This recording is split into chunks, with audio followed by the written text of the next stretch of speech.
Dans cette vidéo, on va utiliser la forme exponentielle d'un nombre complexe non nul pour résoudre certains types d'exercices. Donc les exercices qui se résolvent facilement avec la notation exponentielle, c'est tout ce qui concerne les produits, les quotients et les puissances de nombres complexes. Alors je vous laisse regarder les énoncés et je vous donne la solution. Alors pour le premier, 1 plus i puissance 5, on pourrait le développer avec par exemple la formule du binôme. Et puis après, donc ça serait déjà assez compliqué, le puissance 5. On va voir comment faire avec la notation exponentielle. Alors bien sûr, il faut que le nombre complexe s'y prête. Il faut que 1 plus i se mette facilement sous forme exponentielle. Alors ça va être le cas parce que 1 plus i, c'est 2 modules racine de 2. Donc il faut calculer le module de 1 plus i. C'est racine de 2, racine de 1 au carré plus 1 au carré. Donc racine de 2, on le met en facteur. Ça fait racine de 2 sur 2 plus racine de 2 sur 2i. Donc le 1 sur racine de 2, il faut le transformer en racine de 2 sur 2.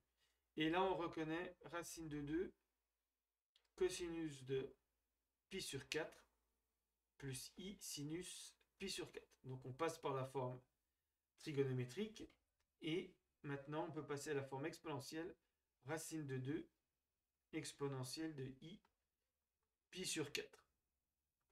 Donc voilà la forme exponentielle de 1 plus i. Alors maintenant, 1 plus i puissance 5, eh bien, on va faire racine de 2 exponentielle de i pi sur 4 puissance 5, ce qui donne racine de 2 puissance 5, ça sera le module, et puis exponentielle de i 5 pi sur 4.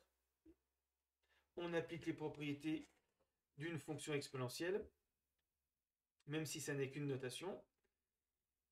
Et donc, racine de 2 puissance 5, donc racine de 2 au carré, ça fait 2. Donc, racine de 2 puissance 4, ça fait 4. Il va rester 4 racines de 2. Ça sera le module. Alors, 5 pi sur 4, on peut le laisser comme ça.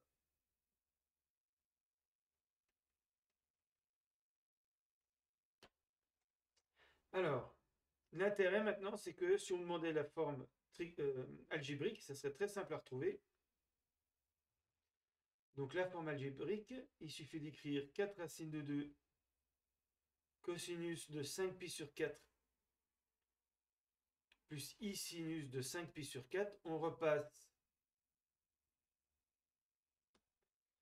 à la notation, à la forme trigonométrique. Donc 4 racines de 2. Cosinus de 5 pi sur 4. Donc là, il faut s'aider du start trigonométrique. 5 pi sur 4, c'est pi plus pi sur 4. Donc ça va être moins racine de 2 sur 2. Moins i racine de 2 sur 2. Il n'y a plus qu'à faire les produits. Racine de 2 fois racine de 2, ça fait 2 sur 2, ça fait 1. Ça va faire moins 4. Moins 4i. Et donc on a montré assez rapidement que 1 plus i puissance 5, c'était moins 4 moins 4i. Ce qui serait plus long en développant 1 plus i puissance 5. Mais pour que ça marche parce que 1 plus i est facile à mettre sous forme trigonométrique, donc sous forme exponentielle. Ce n'est pas le cas de tous les nombres complexes, non nuls.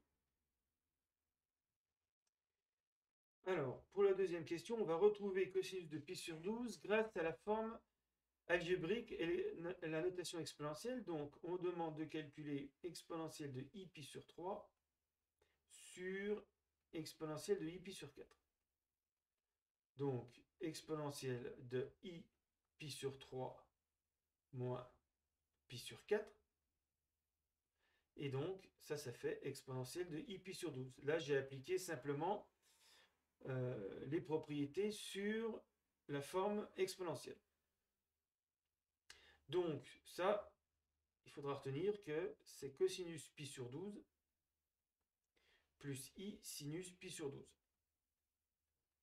Donc, si j'arrive à mettre sous forme algébrique ce terme-là, par identification, la partie réelle va me donner cosinus pi sur 12, et même la partie imaginaire me donnerait sinus pi sur 12. Donc on va calculer maintenant la forme algébrique de ce nombre complexe. Donc on remplace tout de suite par cosinus pi sur 3 plus i sinus pi sur 3, ça c'est exponentielle de i pi sur 3 sur cosinus de pi sur 4 plus i sinus de pi sur 4. Ce qui donne, alors, 1 demi plus i racine de 3 sur 2 sur racine de 2 sur 2 plus i racine de 2 sur 2. Qu'on va écrire 1 plus i racine de 3 sur racine de 2 plus i racine de 2 en multipliant en haut et en bas par 2. Donc voilà où on en est pour ce nombre complexe. Donc la méthode habituelle pour avoir la forme algébrique, on va multiplier en haut et en bas par le conjugué de racine de 2 plus i racine de 2, c'est-à-dire racine de 2 moins i racine de 2. Et je vais même mettre racine de 2 en facteur. Donc ici, j'ai 1 plus i, ce qui va me permettre ici de multiplier en haut par 1 moins i, ce qui va quand même simplifier le calcul. Donc je continue, je développe en... Alors, il ne faut pas oublier de multiplier par 1 moins i en bas également. Si je multiplie par 1 moins i en haut, il faut multiplier par 1 moins i en bas. Donc je développe au-dessus, ça fait 1. Alors là, j'ai moins i carré racine de 3, donc ça fait plus racine de 3. Ensuite, plus i facteur de racine de 3. Et puis là, j'ai moins i moins 1. Donc voilà la forme trigonométrique du numérateur, algébrique du numérateur. Et racine de 2, 1 plus i par 1 moins i, donc c'est 1 au carré plus 1 au carré, c'est le modulo au carré en fait. Et donc ça fait fois 2. Donc je me concentre, comme je cosinus de pi sur 12, je me concentre sur la partie réelle qui est ici.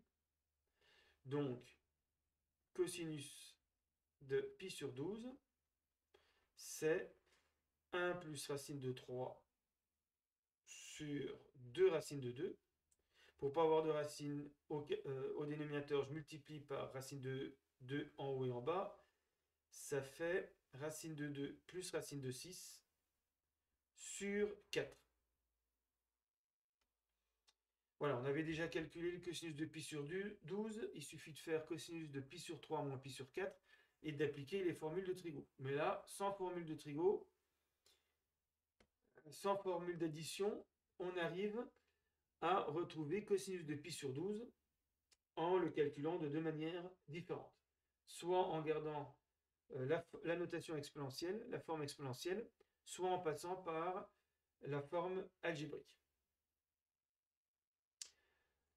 Alors, troisième question, justement, on va essayer de retrouver les formules de duplication et d'addition à l'aide de la notation exponentielle. Alors, bien entendu, c'est parce que on a les formules de duplication et d'addition des cosinus et des sinus qu'on a pu utiliser la notation exponentielle. Mais inversement, la notation exponentielle va nous permettre de retrouver la plupart des formules. Donc par exemple, exponentielle de IA fois exponentielle de IB, c'est exponentielle de I facteur de A plus B. Et donc j'ai écrit simplement ce que représente exponentielle de IA, c'est cosinus de A plus I sinus de A. Exponentielle de IB, c'est cosinus de B plus I sinus de B. Et donc ça doit donner cosinus de A plus B plus I sinus de A plus B. Voilà, pas besoin de cette parenthèse. Donc voilà ce que donne le produit. Donc on va développer à gauche, ça fait cosinus A, cosinus B. Le I carré sinus A, sinus B, ça fait moins sinus A, sinus B. Et la partie imaginaire, alors on a sinus A, cosinus B, plus sinus B, cosinus A. Et donc, comme les deux nombres complexes sont égaux, on a cosinus A plus B égale cosinus A cosinus B moins sinus A sinus B.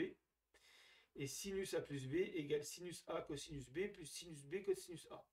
Voilà comment, à partir de cette égalité, on peut retrouver cosinus de A plus B et puis sinus de A plus B. Et puis, donc c'est pas la peine de faire pour les autres, il suffit de changer B en moins B, etc. ou d'appliquer exponentielle de IA fois exponentielle de moins IB égale exponentielle de IA moins B.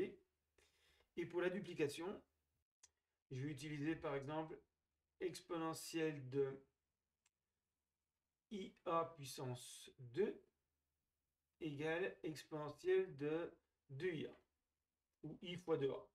Donc ça donne cosinus de A plus I sinus A au carré égale cosinus 2A plus I sinus 2A. Il suffit de développer ici. Cosinus carré de A, I carré sinus carré de A, ça fait moins sinus carré de A, plus le double produit de I sinus A cosinus A. On identifie avec ceci, ça donne cosinus de A égale cosinus carré de A moins sinus carré de A. Et puis sinus de A égale 2 sinus A cosinus A. Donc voilà comment on peut retrouver facilement quelques formules de trigonométrie. Mais généralement, il n'y en a pas besoin parce qu'avec la notation exponentielle, comme on l'a vu dans la deuxième question, on arrive à s'en sortir avec les nombres complexes et leur forme exponentielle.